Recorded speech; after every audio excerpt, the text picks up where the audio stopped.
Ai, ai, que o trânsito anda uma porcaria em São Paulo, a gente já sabe. Quem circula por São Paulo tem percebido que tá muito ruim. A gente falou nessa semana, inclusive, que o mês de novembro registrou o maior índice de congestionamento na cidade de São Paulo desde 2020.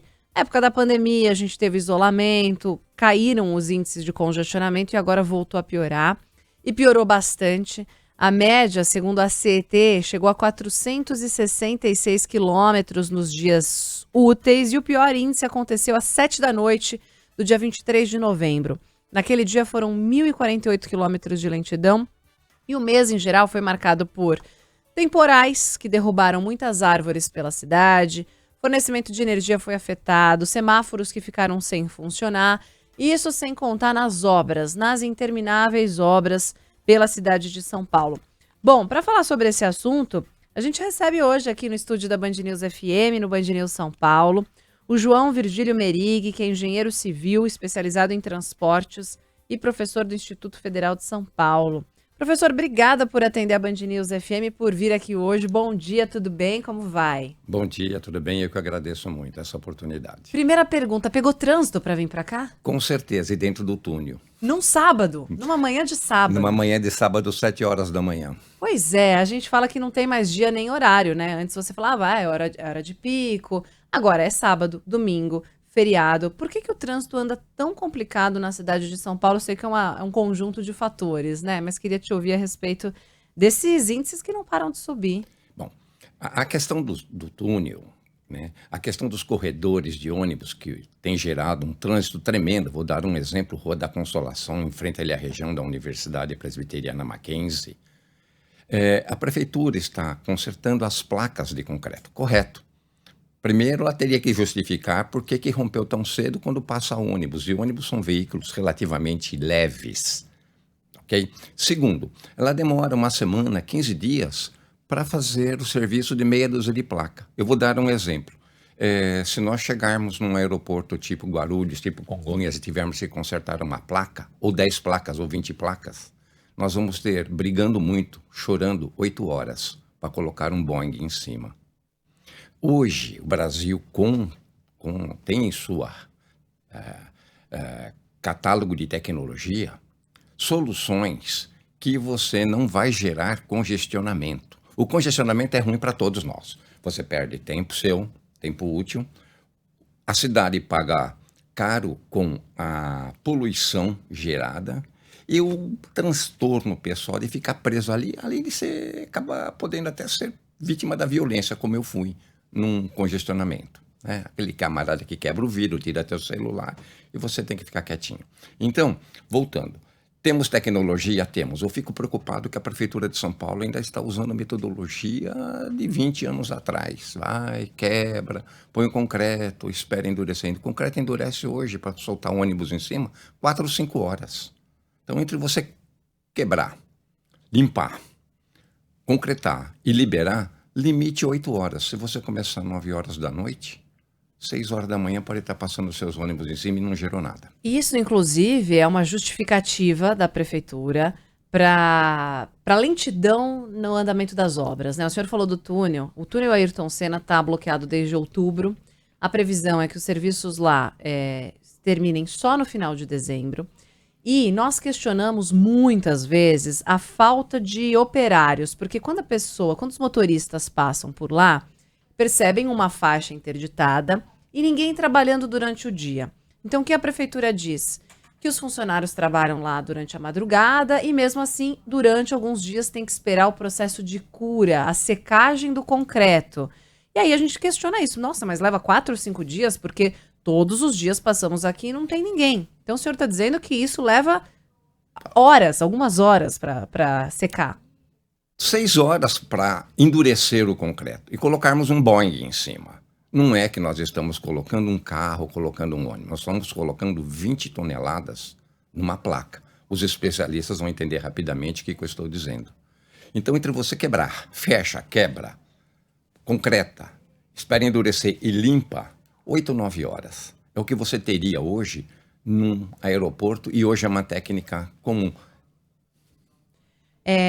os dias mais quentes que tivemos aí semana passada também interferem nesse processo de secagem do asfalto ou não muito? Ele interfere, mas há procedimentos normais que você toma as devidas providências e não vai afetar. Uhum. Aí o senhor falava aí da qualidade do asfalto. A gente questionou, inclusive, ao próprio prefeito se a qualidade do asfalto é ruim, porque tem essa série de transtornos, uma série de interdições. De fato, fica um tapetinho quando o serviço é concluído. Mas aí, questão de semanas, às vezes dias depois, os buracos voltam a aparecer. A qualidade do asfalto é ruim em São Paulo? Eu não consigo te dizer sem testes de laboratório se é boa ou é ruim. Eu sei que o serviço está mal feito. Vou dar exemplo. Descendo a Rua da Consolação, nós temos uma piscina, lá é uma rampa. Chove, 2 dias depois, a água está brotando de baixo para cima no pavimento. Por quê? Essa água está entrando, essa água está descolando, essa água está circulando, está descolando as camadas entre a última e a de baixo, e isso vai soltar em pouco tempo. Exemplo, vamos no Minhocão. Eu até mostro para os alunos, até estou online levando o cachorro passear e tirando foto e mostrando, olha aqui, ó. Soltou a placa e a água está o quê? Circulando. Então, certamente, em tese, a mistura asfáltica pode ser muito boa. No entanto, o serviço está sendo mal executado. Porque isso é um problema de execução. Quanto à qualidade, deveria ser apresentado à sociedade técnica o que nós vamos ganhar em termos de durabilidade desse com asfalto, como vocês chamam. Tá? Quanto tempo vai durar isso? Isso foi feito sob que documento técnico científico? Fundamentado em quê? Nós estamos pagando. Vai durar quanto? Até 15 de novembro do ano que vem? A Consolação é garantia que vai esburacar. Isso tem que ser observado de perto, né? Porque é um baita transtorno, é dinheiro que está sendo investido e não tem resultado para dali a pouco ter que refazer. É o famoso serviço porco, né? Que a gente fala da Prefeitura de São Paulo. Para tantas outras questões. Agora, professor, quando a gente fala sobre execução de obras, acredito que essas obras precisam ter um planejamento.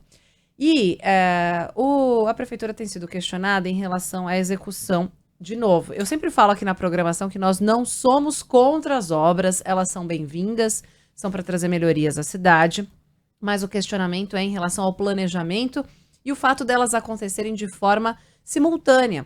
Então, por exemplo, o motorista que vai encontrar um trecho interditado porque está com obra, está com maquinário, operários, ele tenta desviar e é jogado para outro trecho que também está com obras. E aí é todo mundo tentando desviar, dar um nó no trânsito, esse salve-se quem puder.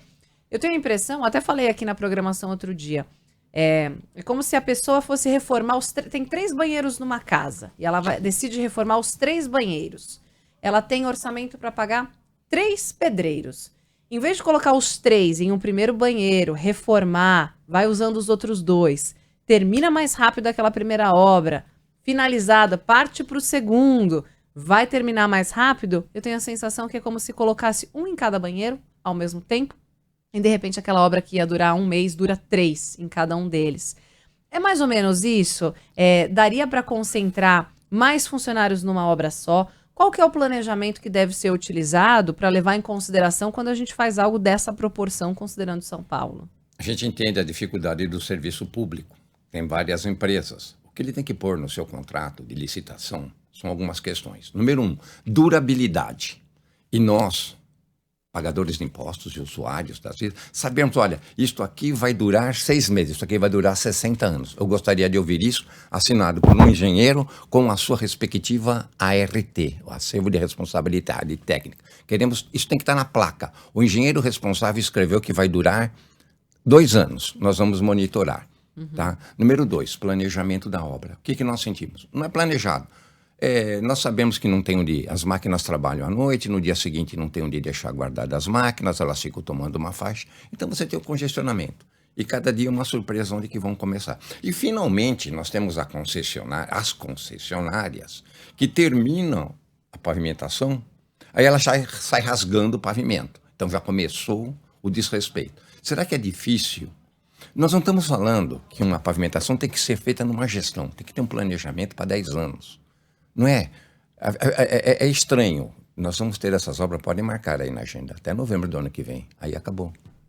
Por que será? Período, né? Acho que todo mundo está de olho. período eleitoral também. E aí, um ouvinte até mandou mensagem para cá, falou assim, a prefeitura não quer investir em material de qualidade porque não dá lucro, né? Vai ter que refazer depois o serviço de novo. Tem muita gente reclamando e falando que, sem contar, aquelas ondulações que ficam no asfalto, né?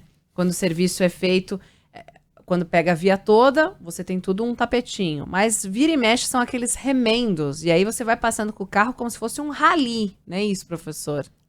Exatamente. O que nós temos que treinar a população existe uma reguinha que a gente compra em qualquer depósito de materiais, uma régua de alumínio. Então, pegar no meu carro, você vai achar, você coloca em cima, acabou de fazer o serviço de remendo numa concessionária, você põe a reguinha. Se deu diferença, não sei, faz um BO, eu não sei o que fazer.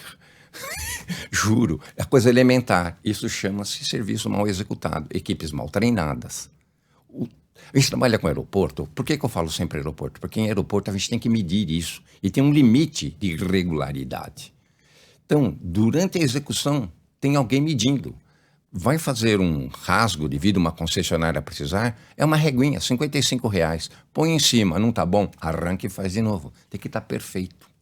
É capacitação, então, de funcionários, de operários, Sim, de rever senhora. as equipes Sim, que senhora. estão trabalhando? Estamos entendendo que há uma forte falta de capacitação. Por exemplo, trabalhando numa escola pública. Eu nunca vi meu reitor chegar para nós e falar, olha, o governo está querendo que dê curso de treinamento. Eu sou voluntário, que já sou aposentado. É só pedir lá na escola, é custo zero. Vamos dar treinamento para a equipe da prefeitura e certificação por uma instituição federal? Vamos, custo zero. Vamos chamar as empresas? Fale com o reitor. Tem professores que adoram ensinar. Isso chama-se falta de conhecimento técnico. Fui claro? Muito. E nosso ouvinte, professor, mandou mensagem para cá, falando sobre a questão dos viadutos. Viaduto Interestação Conceição e São Judas foi reformado recentemente e está absolutamente inviável de passar pela faixa da direita. É um viaduto todo concretado, metrô passa por baixo, mas é mais um ouvinte falando sobre as condições aí.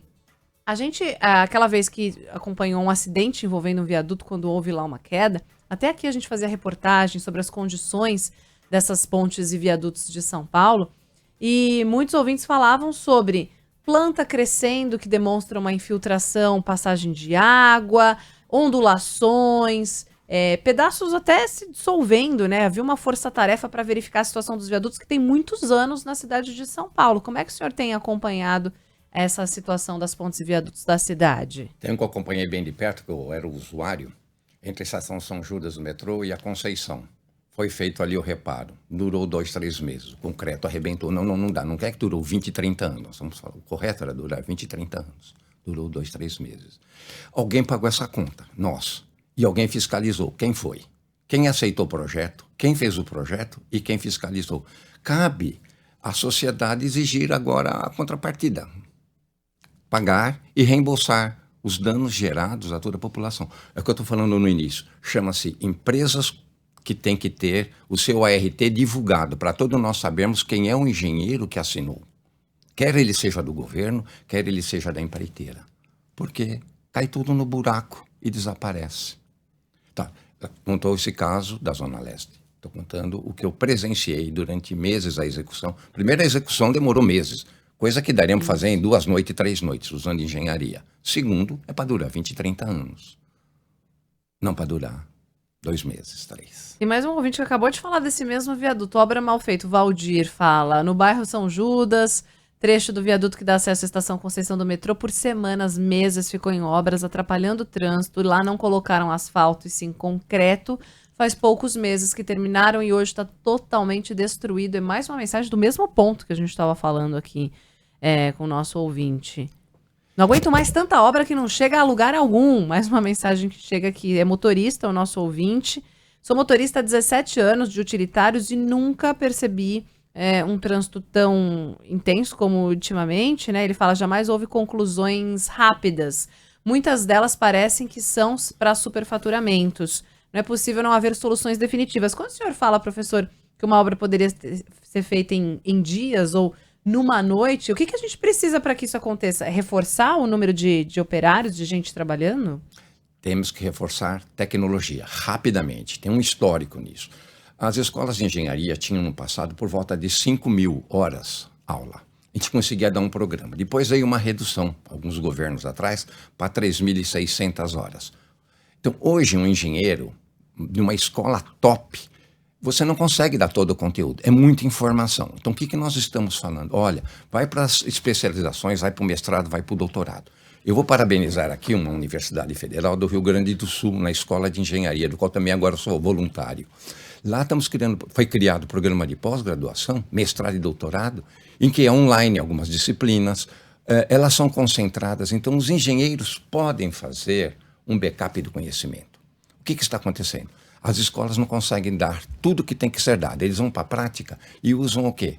A prática corrente que é de 30, 40, 50 anos atrás. Houve as mesmas informações. Então, a universidade tem que rediscutir carga horária e tem que rediscutir especialização, mestrado e doutorado que atenda quem trabalhe. Tem ouvintes, eu vou voltar na questão do túnel Ayrton Senna, porque tem tirado a paciência de muitos ouvintes. E acabou de chegar uma mensagem do Rogério Pereira, e que é a reclamação e a percepção de outras pessoas também que escrevem durante a semana. Ele fala que trabalha na região do Itaim há mais de 25 anos e passa pelos túneis pelo menos umas 5 vezes por dia. E essa observação que ele faz é a real necessidade dessa reforma.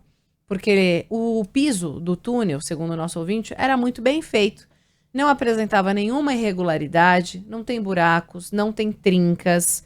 E para minha tristeza, eles estão quebrando tudo isso e daqui a 5 meses provavelmente vai estar tudo esburacado de novo. Ele questiona a real necessidade. A prefeitura diz que são obras de pavimentação, para reforçar a segurança. Elas envolvem um certo cuidado e por aí a demora, porque podem perfurar o solo. A gente queria ouvir do senhor, porque o senhor, quando chegou aqui, falou, essa obra já era para ter acabado, não é isso, professor? Eu estou falando, nós temos problemas com peso de 40 toneladas em cima de uma placa. Uma placa em média tem 7 metros por 5 metros, tá? 40 toneladas. Temos um problema chamado atrito, porque um avião, quando pousa, ele tem que se depende de atrito. Então, o problema não é tecnologia, chama-se equipes que estão projetando devidamente treinada e não produtor de volume de papel. Então, equipes de projeto, equipes contratando, sabendo fazer um edital, exigindo novas tecnologias, exigindo. Tudo tem custo. Talvez, em vez de custar 1, vai custar 1,2. Mas você vai acabar com o trânsito, você vai reduzir o aquecimento, vai ajudar a reduzir o aquecimento global. Então, está tudo voltado em tecnologia. A prefeitura não consegue explicar muito. Eu cansei de perguntar para os colegas, não me dão respostas. Mas são colegas. A gente conversou com o próprio prefeito aqui, também não dá muitas respostas. O prefeito Ricardo Nunes nos atendeu e quando a gente questionou sobre as obras, parece que escorrega um pouco ao responder. Ele foi questionado também sobre o famoso serviço porco, que acontece no seguinte sentido. O serviço começa e aí é deixado lá e depois de alguns dias que ele é finalizado. A gente falou da questão, por exemplo, da poda das árvores, que vai uma equipe, precisa do auxílio da Enel, da concessionária de energia, para desligar ao fornecimento de luz. Aí entra a prefeitura, poda a árvore. Aí, às vezes poda e deixa os galhos lá, os troncos, copas inteiras das árvores no chão, para esperar outra equipe com o caminhão retirar. Não acontece de forma simultânea, de forma conjunta. E aí, ainda falando sobre o solo, né, quando o senhor diz que leva algumas horas para secar o asfalto, o concreto, uma questão que é muito levantada aqui pelos ouvintes é a sinalização, a pintura das faixas. Porque quando a gente não tem aquela delimitação, vira aquele mar revolto, né? Um salve-se quem puder, os motoristas perdem um pouco a noção do espaço, um fecha o outro, não tem a faixa de pedestre, o pessoal avança no semáforo, e essa sinalização também demora. Essa pintura, ela precisa esperar quanto tempo para ser feita a partir do nivelamento, né, do asfalto? Saiu uma equipe, entra outra, é juntos. A equipe vai acabar 4 horas da manhã, 4 e 1 minuto, já está a equipe pintando. Não tem que esperar secar? Não, nós temos tecnologia para isso. Eu estou falando, eu uso sempre o aeroporto, porque o aeroporto não tem. Mas essa tecnologia é mais cara? Será que o que está sendo usado no aeroporto talvez a prefeitura vai dizer que não é viável fazer pela dimensão de São Paulo, professor? Não estou fazendo o papel de advogada aqui da prefeitura, longe de mim. Pelo amor de Deus, tem que questionar mesmo. Todo mundo tem que me questionar. O que eu estou falando é uma questão de valores. Nós vamos ter valores mais altos. Acaba uma equipe entre outra, significa planejamento. Planejamento precisa de gente boa, que entenda de planejamento, experts em planejamento. O custo da pintura, bom, ainda não endureceu, está endurecendo, mas eu estou falando que depois de 6 horas já está o suficiente para receber tráfego, portanto recebe pintura. E isso é em concreto. Quando é asfalto, passado 20 minutos, 30 minutos já pode pintar. Fazemos isso direto, isso é uma tecnologia, né? E agora, para deixar os técnicos de cabelo em pé, a gente costuma fazer o seguinte, passa o caminhão irrigador com água, dá uma regada que dá uma baixada na temperatura. É rápido. Ai, pelo amor de Deus, não vir as almas do purgatório e gritar que eu sou louco. Não, nós fizemos um monte de testes para provar isso. Acabou de ver a baixa temperatura, e até a gente abaixa a temperatura no aeroporto, porque você não pode soltar 100 graus um pneu de avião em cima, porque ele pode estourar. Então baixa e pinta. Entendeu? Não tem acréscimo nenhum. Basta fazer a coisa séria. E falta planejamento e falta conhecimento tecnológico. Desculpe falar isso, por isso é que existe a pós-graduação, mestrado, doutorado. É isso. Tem um ouvinte perguntando, na verdade, para o senhor, dependendo da região onde o serviço está sendo feito, o material usado pode ser diferente? E aí eu vou acrescentar, quando que é caso de asfalto, quando que é de concreto? Nós temos aqui na Grande São Paulo, basicamente a gente usa granito, que vem aqui da região serrana. Então, em termos, o principal material chama-se pedra. Praticamente não temos variedade que vai afetar. Segundo, é o asfalto, que a gente chama de cimento asfáltico. Isso aí tá no preço. Você tem que especificar que era o cimento A, cimento B, cimento C, cimento D. Então, tudo tem preço. E tudo tem durabilidade. O cimento é que vai dar vida ao pavimento. Então, o cimento asfáltico mais barato vai durar 2 anos, 3 anos. O cimento asfáltico bom vai durar 10 anos. Mas tudo tem preço, óbvio. Uhum. Tem ouvinte falando da obra da Cidade Jardim, mandou mensagem. Na Ponte Cidade Jardim estão esperando o asfalto curar por 1 semana antes de liberar a ponte. É isso que infelizmente acontece em vários trechos da cidade de São Paulo. Agora, em relação a esse trânsito complicado, tem ouvinte perguntando também sobre esse planejamento. A gente sabe que tem novos empreendimentos surgindo a cada dia. Eu me questiono, às vezes tem rua que já é extremamente estreita, com muito trânsito, e é prédio atrás de prédio, com garagens e muitos apartamentos. E eu fico pensando nessas pessoas que vão entrar e sair no horário de pico e todo o congestionamento que gera no entorno também, né? Como é que isso tem que ser levado em consideração? Deveria ser levado em consideração no planejamento urbano da cidade. No entanto, nós que somos mortais, temos que começar a entender que está surgindo prédio aos montes, cada 2 janelas é um carro. Tá? Quantas janelas vai ter? Divide por 2 o número de carros. Pelo menos um carro, né? Desculpe, pelo menos um Porque carro. assim, a gente põe o rodízio para solucionar o trânsito. Aí a pessoa vai lá e compra um segundo carro para ter a placa do rodízio no outro dia da semana. Eu saí do Jabaquara, estou morando aqui na região central. O meu carro eu só pego ele uma vez por semana para ligar. Nós vamos ter que mudar os hábitos. Isso é muito importante, essa discussão. Nós, cidades grandes, mudar. Andar. 1 quilômetro, 2 quilômetros. Você vai no mercado, está 1.500 metros, vai a pé, faça a sua ginástica, organize. Você vai conhecer gente nova andando, você vai conhecer gente que eu duvidei que aconteceria isso. Eu ando, encontro pessoas, vou andando, conversando. Então, e vai mais vezes ao mercado, porque não dá para fazer compra grande para voltar a pé. Não, você faz Então você faz a compra do mês, esquece. Os nossos colegas da área de saúde falam, precisa exercitar, precisa andar. Excelente. Eu mudei.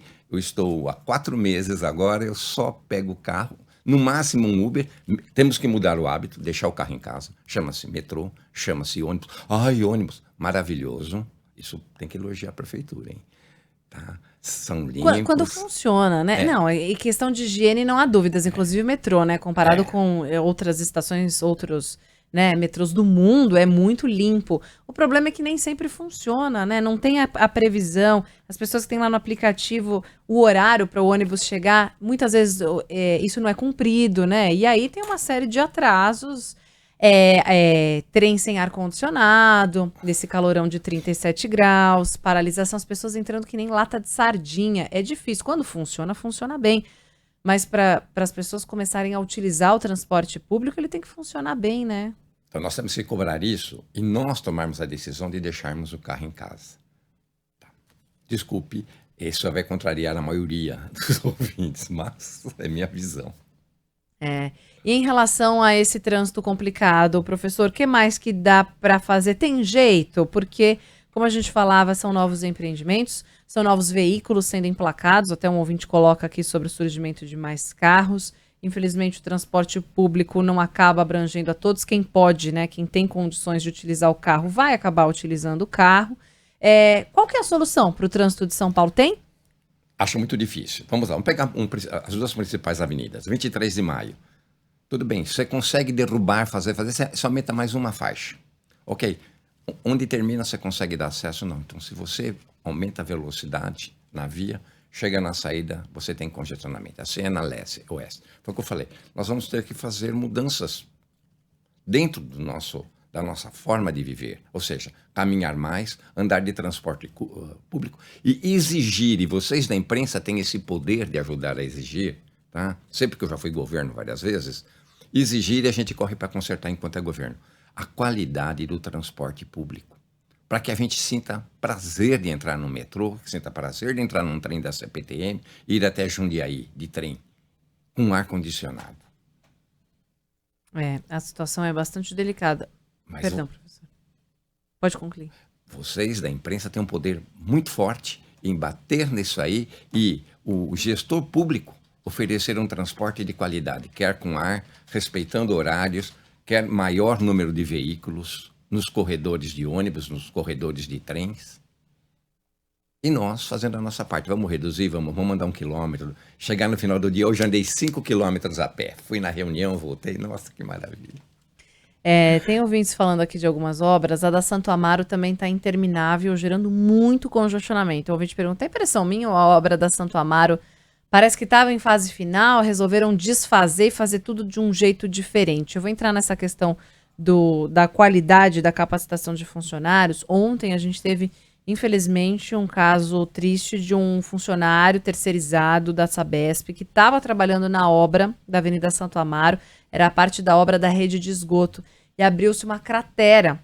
Ele foi soterrado e, infelizmente, acabou morrendo, porque o piso afundou, o piso cedeu. É cedo para a gente apontar as causas, explicar o que pode ter acontecido lá, mas não era para acontecer, né, professor? Não. Toda obra que tem passa líquido, a gente toma cuidado com a tubulação. Então a gente faz sondagens antes para saber. Porque tubo vai vazar? Vai. Nossos colegas acham ruim os mecânicos, a gente fala, o tubo vai vazar, quer da mangueira do seu carro, vai ter vazamento. Então o que você tem que fazer? Fazer sondagens para averiguar isso. Então sondagens rápidas. Tá? Então eu não fiquei sabendo desse caso, mas certamente poderia ter sido evitado. Tá? Vazou, tirou a partícula de solo de baixo, ficou uma cratera, provavelmente foi isso. Foi mexer, desmoronou, ficou embaixo. Infelizmente, foi falha. A gente lamenta muito esse ocorrido. Bom, são muitas as mensagens que chegam aqui, pois não, professor, tem mais? Última frase. Chama-se, quem é um engenheiro responsável, assine e deixe público. Você vai ver como vai mudar a questão de velocidade das coisas, de tecnologia, e não acontecer tanto incidente ou acidente como você relatou. E é uma situação de impunidade, né? Porque a gente sabe, a obra está lá, tem o bloqueio, não termina nunca. As pessoas pagam essa conta de ficar horas e horas no congestionamento, com prejuízos aí físicos, emocionais, enfim, sociais, e atraso no trabalho. E aí tem que simplesmente esperar. Olha, agora tem um novo prazo. E é isso, e fica por isso mesmo. São muitas as mensagens que chegam aqui falando desse trânsito insuportável em São Paulo, sobre a falta de planejamento e execução mal feita dessas obras. Infelizmente, nosso tempo é curto, professor. Quero agradecer demais sua participação hoje aqui no Band News São Paulo. Tem alguma consideração final, alguma esperança para o nosso ouvinte em relação ao trânsito? Agradeço vocês. Eu falo, tem as escolas que têm que melhorar o nível dos engenheiros. O recado está dado. João Virgílio Merig, engenheiro civil, especializado em transportes, professor do Instituto Federal de São Paulo. Obrigada pela atenção aqui com os nossos ouvintes. Bom fim de semana. Eu agradeço. Obrigada. Agora